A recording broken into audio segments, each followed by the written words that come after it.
Magandang araw for today's video. Ito tayo ay maghimay po ng ating lulutuing gulay. Ito, press na press mga boss ka-idol. Bulaklak ng kalabasa. Ayan. Atin po siyang lulutuing pangat na bulaklak ng kalabasa. At syempre, haluan natin ng dahon ng saluyot, alugbati, malunggay. Ito. Press na bulaklak ng kalabasa. Maraming rin po pwedeng luto nito mga boss ka-idol. Masarap din po to sa inabraw. Lalo na kung haluan mo ng patola. Kasi yun talaga ang bagay sa kanya. Magkamatch sila. Yung patolang may palikpik. Pwede rin po, napakasarap rin po nito sa ginisang munggo o kaya'y anumang buto-buto ng bituelas, buto ng sitaw. Pwera lang mit dajay bukil ti daddal. Tahang nga mabalinda dya, hang nga makan.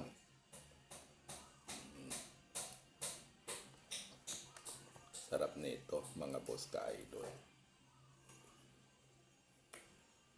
Kaway-kaway sa mga nag-uulam ng ganitong gulay. Ayan o. Bulaklak ng kalabasa o pumpkins or squash. Ayan. Ang sarap nito mga boss ka-idol. Pwede mo rin pong gawing ensalada ito pag bet mo. O diba?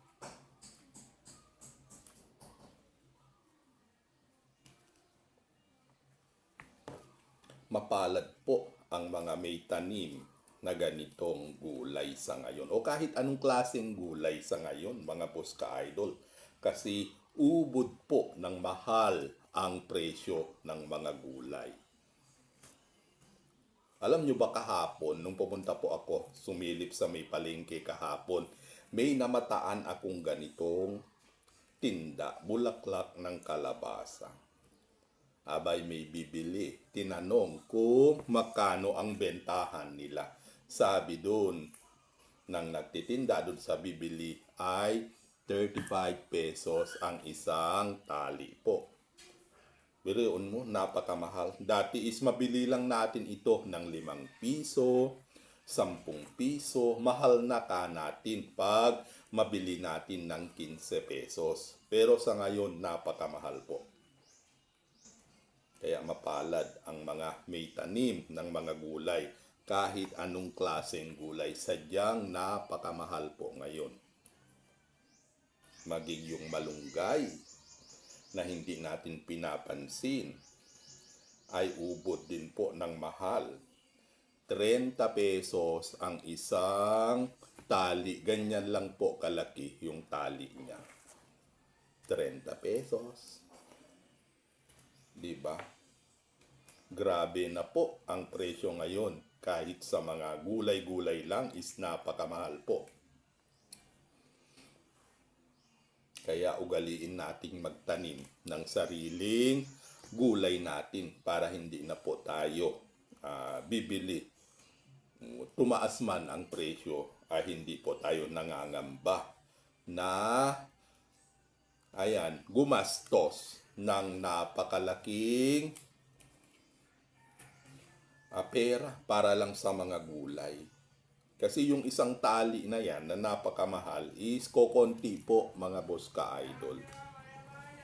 Kaya kung meron po tayong mga tanim ay nakakabuti para sa atin. O diba?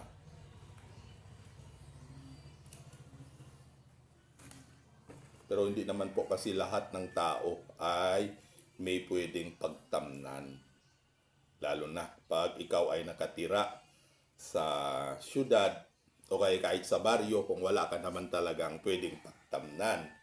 Pero meron po akong ire-recommend na paraan para makapagtanim tayo na kahit po wala tayong maluwang na lupain, mga boss ka-idol. Pwede po tayo magtanim kahit sa paso lang, kaya sako.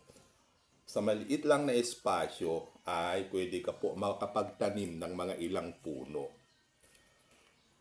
Pag namunga po yun, ay may ulam ka na, may gulay ka na, mga boss ka-idol. O, diba?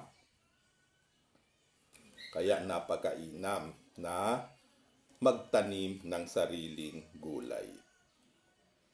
Ayan. Kasi ang gulay na ganito, mga boss ka-idol, itong kalabasa o kaya kung anumang mga gulay ay 2 buwan lang po mamunga na o mamulaklak na. Yun namang malunggay, pag mayroong puno ng malunggay, yung kahoy niya mismo, kung wala kayong buto, mas maganda po yung kahoy. Kasi pag nabuhay, ay madali lang po pwede nang gulayin. May gugulayin ka na, lalo na pag-ipit tayo sa pera. Siyempre kung may gulay tayo, ay sapat na. Pwede na tayong